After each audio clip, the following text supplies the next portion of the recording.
לידינו, תכף יוצא מוטי, תכף יקפצו, יש פה שניים, הם יצאו עכשיו. תסתכל, הופה. איזה גדול.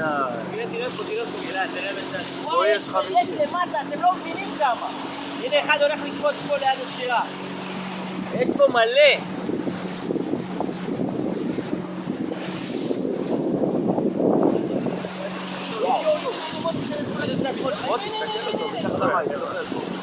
תראה אותו פה.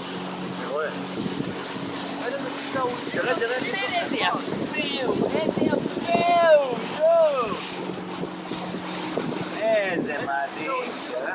תראה, מוטי, יש שם נשר בכלל, לא קשור על זה. מה יש שם? נשר, אתה רואה אותו? תראה באוויר. יש פה נשר. תסתכל. זה לא נשר. זה שחר. לא, זה עין. שחר. לא נשר. הנה, הוא מתחת לחם, כן, הנה. לא, אבל מה יש פה?